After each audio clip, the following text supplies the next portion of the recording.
All right, this is the Psychotherapy supplement of A Course in Miracles. This was a supplement that came in between the years 73 and 75. After Helen had finished scribing A Course in Miracles, the scribing process ended in 72. And then the editing process really began from 72 to 76 or 75.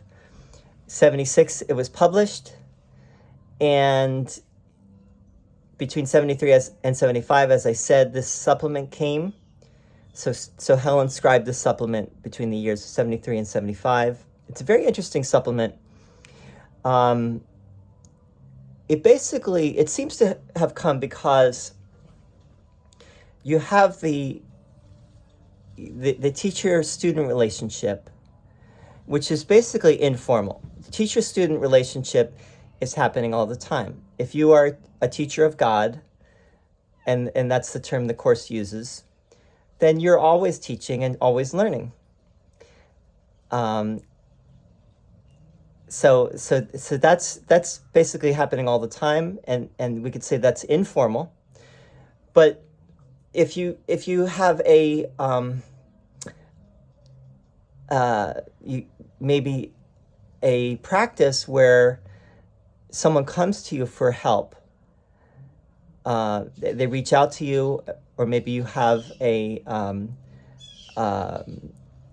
could say your own personal practice where you have a consulting or therapeutic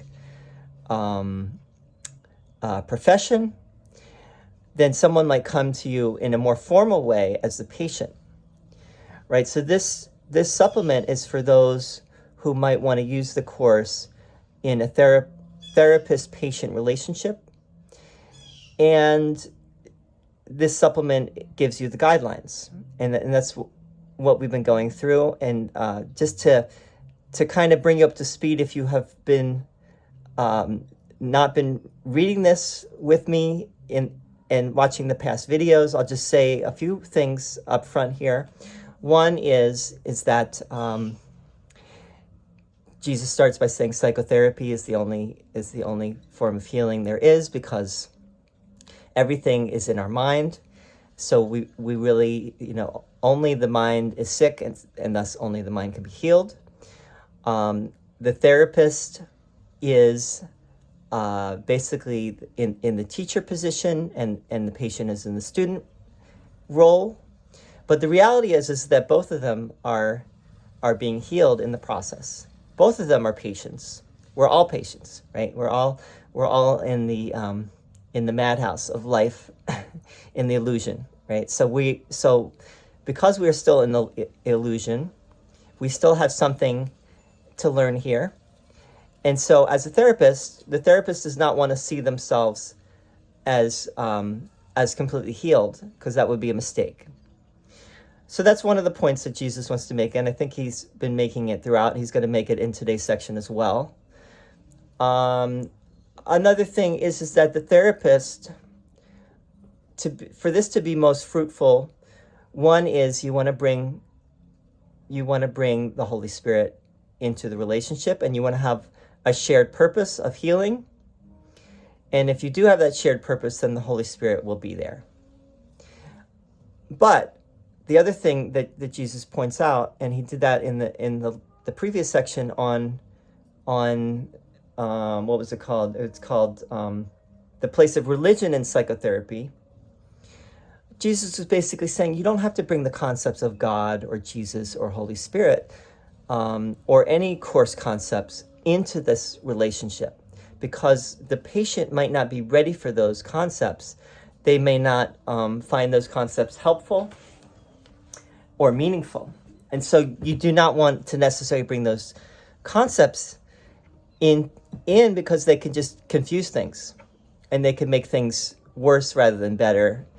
And you want to basically get away from imposing your own ideas and your own interpretations onto this relationship if you're the therapist, right? You want to really listen to the patient and try to listen for what the patient really needs, as opposed to what you think they need, and you again, I'll use the word imposing ideas upon the patient that the patient might not be completely ready for or welcoming.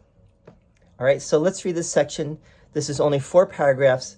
This is section 3 of the middle section. This supplement is called Psychotherapy, Purpose, Process, and Practice. And now we're reading in the process section. This is section 3 of the process section. And that's another point that Jesus makes, is that this is all a process. Healing is a process. It doesn't generally happen for most of us in one sitting or one session. It will happen over time, in the illusion of time. So let's read section 3, the role of the psychotherapist, paragraph 1. The psychotherapist is a leader in the sense that he walks slightly ahead of the patient and helps him to avoid a few of the pitfalls along the road by seeing them first. Ideally, he is also a follower, for one should walk ahead of him to give him light to see. Without this one, both will merely stumble blindly on to nowhere. It is, however, impossible that this one be wholly absent if the goal is healing. He may, however, not be recognized. And so the little light that can be then accepted is all there is to light the way to truth. Paragraph 2. Healing is limited by the limitations of the psychotherapist, as it is limited by those of the patient. The aim of the process, therefore, is to transcend these limits. Neither can do this alone, but when they join, the potentiality for transcending all limitations has been given them. Now the extent of their success depends on how much of this potentiality they are willing to use. The willingness may come from either one at the beginning, and as the other shares it, it will grow. Progress becomes a matter of decision. It can reach almost to heaven or go no further than a step or two from hell. Paragraph 3. It is quite possible for psychotherapists to seem to fail. It is even possible for the result to look like retrogression, but in the end there must be some success. One asks for help, another hears and tries to answer in the form of help. This is the formula for salvation and must heal. Divided goals alone can interfere with perfect healing. One wholly egoless therapist could heal the world without a word, merely by being there. No one needs see him or talk to him or even know of his existence. His simple presence is enough to heal. Paragraph 4. The ideal therapist is one with Christ, but healing is a process, not a fact. The therapist cannot progress without the patient, and the patient cannot be ready to receive the Christ, or he could not be sick. In a sense, the egoless psychotherapist is an abstraction that stands at the end of the process of healing, too advanced to believe in sickness and too near to God to keep his feet on earth. Now he can help through those in need of help, for thus he carries out the plan established for salvation. The psychotherapist becomes his patient, working through other patients to express his thoughts as he receives them from the mind of Christ. And that's the end of this section. Again, this section is called The Role of the Psychotherapist. Let's go through it paragraph by paragraph. We'll talk a little bit about each paragraph. Paragraph 1. The psychotherapist is a leader in the sense that he walks slightly ahead of the patient and helps him to avoid a few of the pitfalls along the road by seeing them first. So the therapist is best seen as just a few steps ahead of the patient, not way above the patient. That would be a mistake for the therapist to think that. The therapist maybe just has a little bit more experience, maybe a little bit more work and practice with these ideas. The patient is maybe just needs a little bit of coaching, so to speak, or really it's not even the therapist, as Jesus is going to say here in a second. It's not really not the therapist that is doing it. It's spirit coming through, two people that have a joined purpose, that are joined in purpose, the purpose of healing. Spirit will come through and help that purpose to be realized. Okay, so the next thing it says is, ideally, he is also a follower. The therapist is also a follower, For one should walk ahead of him to give him light to see. And one here is with a capital O, which means that Jesus is talking about the Holy Spirit. So the one here is the Holy Spirit should walk ahead of him to give him light to see. So the therapist is really, what's the word? Stepping back and letting the Holy Spirit come through. The therapist is ideally not imposing their own ideas on this relationship. The therapist is really letting Spirit guide the way. Without the Holy Spirit, both will merely stumble blindly onto nowhere. It is, however, impossible that this one be wholly absent if the goal is healing. So it's impossible if they come together with this shared purpose, with this shared goal. Spirit's going to show up, right? No matter what. He may, however, not be recognized, but Spirit will show up. But the therapist and the patient have to listen for that to be of use. And so the little light that can be accepted is all there is to light the way to truth. So they may not recognize Spirit, but there's still some kind of light that gets through. And that may be enough. So the second paragraph is going to go on with that. Healing is limited by the limitations of the psychotherapist as it is limited by those of the patient. The aim of the process, therefore, is to transcend these limits. Neither can do this alone, but when they join, the potentiality for transcending all limitations has been given them. Why? Because the Holy Spirit is also there, right? When two or more are gathered in my name, meaning when two or more have a shared purpose of healing, there's no way they can lose, right? There will be something that will come of this. Neither can do this alone, but when they join, the potentiality for transcending all limitations has been given them. Now the extent of their success depends on how much of this potentiality they're willing to use, right? So the Holy Spirit brings all potential for healing, but it's up to the patient and the therapist to accept that and to listen to Spirit and to let them be guided by Spirit. The willingness may come from either one at the beginning, and as the other shares it, it will grow. Progress becomes a matter of decision. It can reach almost to heaven or go no further than a step or two from hell.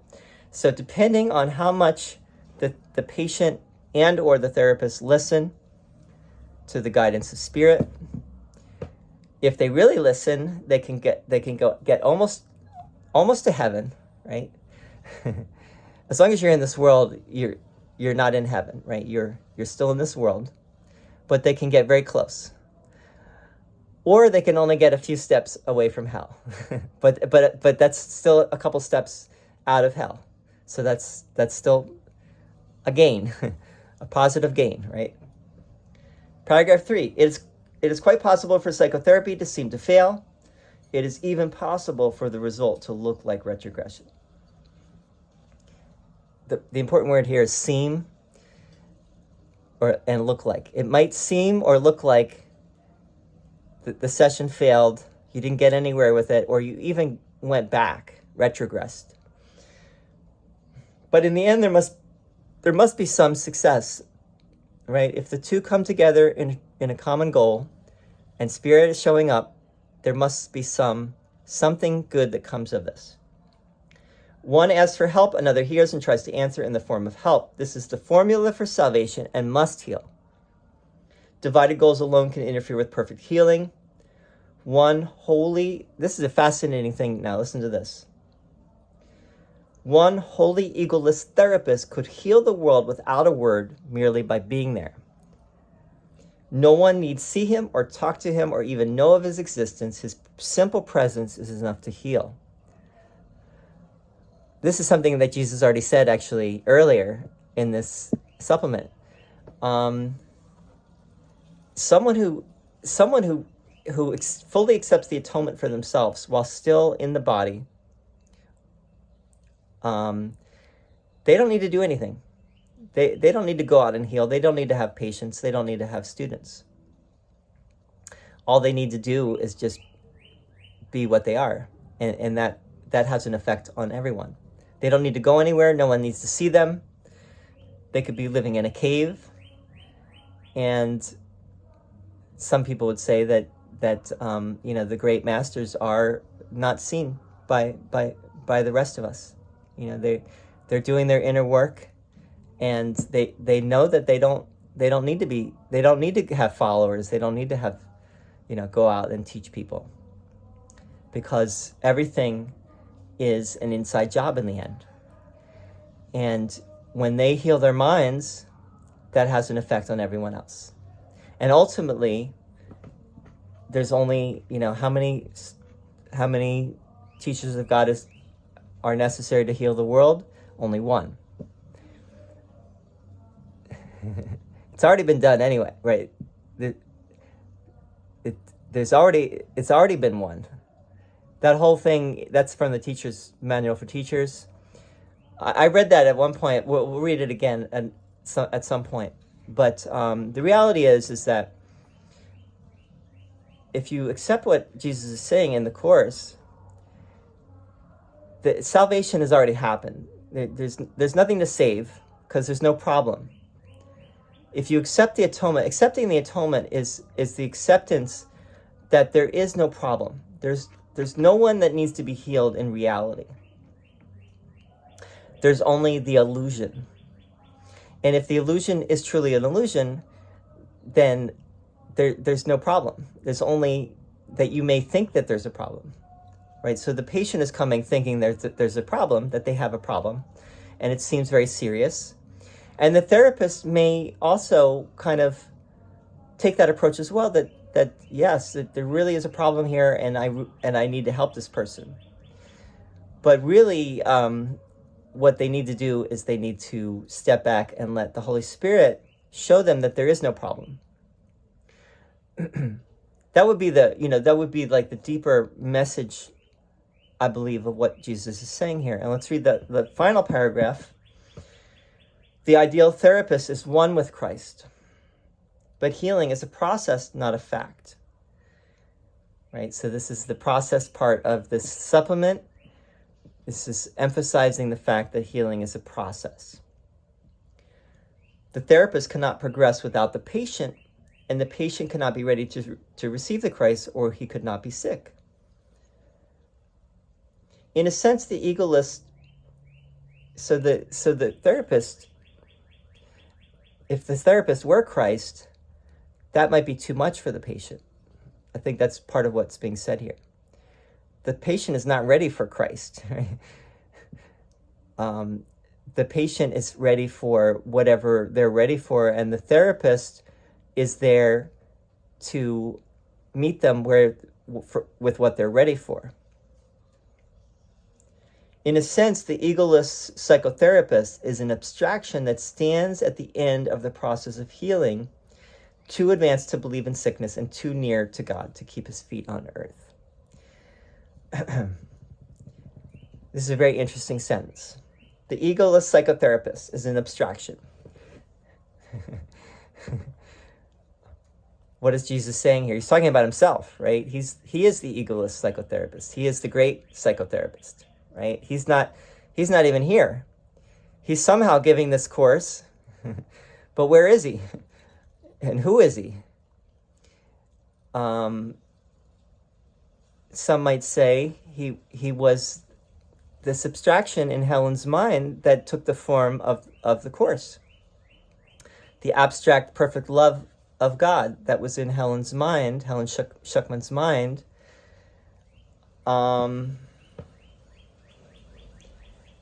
and as the Christ did not believe in sickness, because if you've accepted the atonement, there is no sickness, right? If you fully accepted the atonement, sickness is totally unreal, and the world is totally unreal. So this Christ, which is an abstraction, is really not here. Although it may seem to be here, but it's really not here. Now he can help through those in need of help, for thus he carries out the plan established for salvation.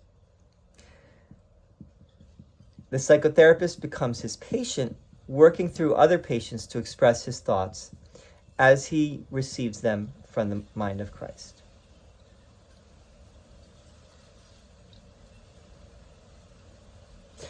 So, this egoless psychotherapist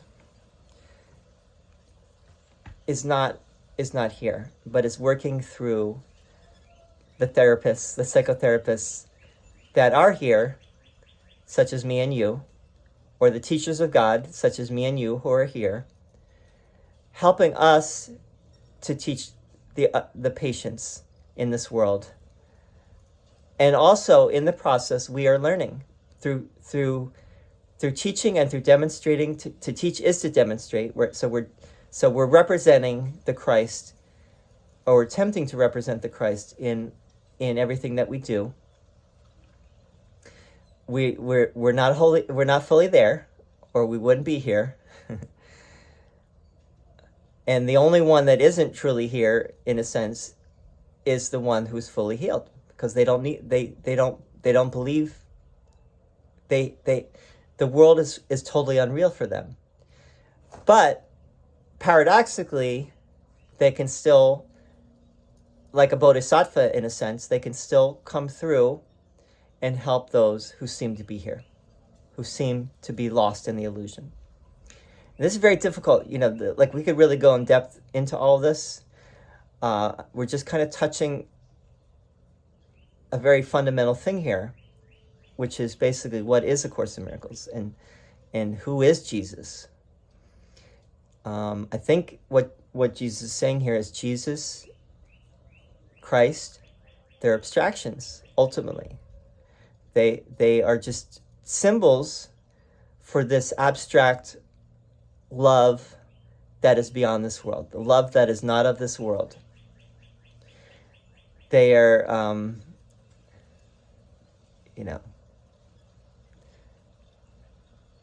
not of the world, but they seem to be in the world somehow, offering their guidance to us. So anyway, that was that part of this psychotherapy supplement. I'm glad that it was a little shorter today. I hope this was helpful, and we will continue with the next section next time. And please feel free to always to leave a comment or a suggestion or anything, question. Would always love to hear from you. And thank you so much. We'll see you soon. Bye-bye.